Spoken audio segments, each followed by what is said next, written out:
قرآن مجید اور احادیث مبارکہ میں 6 چیزیں ایسی بیان ہوئی ہیں کہ ان 6 چیزوں کی وجہ سے انسان پر بیماریاں آتی ہیں اور پھر انسان طرح طرح کی بیماریوں میں مبتلا ہو جاتا ہے۔ اور پھر جو بات قرآن مجید کی ہو یا حضور اکرم صلی اللہ علیہ وسلم کی ہو، وہ بات پھر پکی اور ہمیشہ ہوتی ہے، اس میں کوئی شک و شبہ نہیں ہو سکتا ہے۔ اگر کوئی شخص بھی یہ 6 کام کرتا ہے تو فوراً کے فوراً ان 6 کاموں سے رکنا چاہیے۔ اور عموماً آج کل کے وقت میں بہت سارے لوگ یہ 6 کام کر رہے ہوتے ہیں، پھر کچھ عرصے کے بعد وہ طرح طرح کی بیماریوں میں مبتلا ہوتے ہیں۔ ان میں سے سب سے پہلے نمبر پر ہے کھڑے ہو کر پانی پینا۔ حضور اکرم صلی اللہ علیہ وسلم نے کھڑے ہو کر پانی پینے سے منع فرمایا، اور جو شخص کھڑے ہو کر پانی پیتا ہے اس کے معدے اور جگر کو نقصان پہنچتا ہے اور معدہ اور جگر کمزور پڑ جاتا ہے، اور اس طریقے پر پانی بھی صحیح ہضم نہیں ہوتا ہے اور انسان پھر طرح طرح کی بیماریوں میں مبتلا ہو جاتا ہے۔ اور دوسرے نمبر پر ہے بغیر سر ڈانپے، یعنی سر پر ٹوپی رکھنا یا کوئی چیز رکھنا۔ بغیر سر ڈانپے اگر کوئی شخص بیت الخلاء میں، واش روم میں، ٹوائلٹ میں جاتا ہے، اس سے انسان کے اوپر شیاطین اور جنات کا خدشہ ہو سکتا ہے کہ اس کے اوپر شیطان یا جنات حملہ کرے۔ حضور اکرم صلی اللہ علیہ وسلم نے فرمایا کہ جنات اور شیاطین یہ بیت الخلاء میں ہوتی ہیں، نجاست والی جگہ میں ہوتا ہے۔ تو جو شخص بغیر سر ڈانپے بیت الخلاء میں جاتا ہے تو وہاں پر جنوں اور شیاطین کا حملہ اس شخص پر ہو سکتا ہے، اس لیے بغیر سر ڈانپے کبھی بھی بیت الخلاء میں نہیں جانا چاہیے۔ اگر کبھی کبھار چلا جائے تو کوئی اتنی حرج نہیں ہے، لیکن مستقل طور پر نہیں جانا چاہیے۔ اور تیسرے نمبر پر ہے غسل خانے میں یا وضو والی جگہ میں پیشاب کرنا۔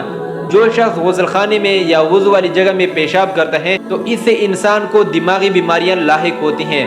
جو آج کل لوگ کہتے ہیں کہ مجھے وسوسوں کی بیماری ہے، ہر نماز سے پہلے 3-4 مرتبہ وضو کرتے ہیں، تو وہ اسی وجہ سے ہوتے ہیں کہ جو شخص غسل خانے میں یا وضو والی جگہ میں پیشاب کرتا ہے اس سے دماغی امراض پیدا ہوتے ہیں، اس لیے غسل خانے میں یا وضو والی جگہ میں پیشاب نہیں کرنا چاہیے۔ اور چوتھے نمبر پر ہے عصر اور مغرب کے درمیان سونا۔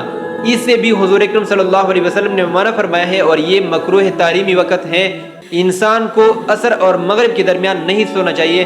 ہاں اگر کبھی کبھار سو جائے، بیمار ہیں یا سفر پر ہیں تو سو سکتا ہے، لیکن مستقل طور پر یہ عادت نہیں بنانا چاہیے۔ اور اس کے بارے میں حضور اکرم صلی اللہ علیہ وسلم نے بڑی سخت وعید بیان فرمائی ہے۔ حضور اکرم صلی اللہ علیہ وسلم نے فرمایا کہ جو شخص عصر اور مغرب کے درمیان مکروہ وقت میں سوتا ہے، اگر وہ شخص مر گیا تو گویا یہ اس کے مترادف ہوگا جیسے خود اس شخص نے اپنے آپ کو مارا ہو، تو اس لیے عصر اور مغرب کے درمیان نہیں سونا چاہیے، یہ مکروہ وقت ہے۔ اور 5ویں نمبر پر ہے بیت الخلاء میں ٹوائلٹ میں باتیں کرنا۔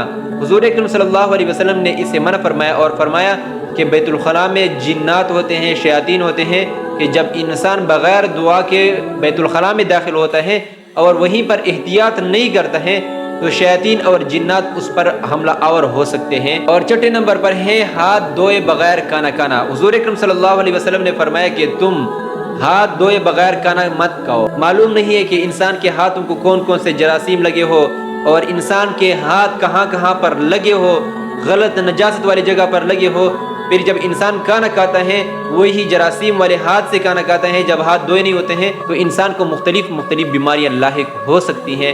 اس لیے ہاتھ دھونے چاہیے، اس کے بعد کھانا کھانا چاہیے۔ جب یہ 6 کام آپ کرو گے تو ایک تو صحت ہے اور اس کے ساتھ ساتھ ثواب بھی ہے۔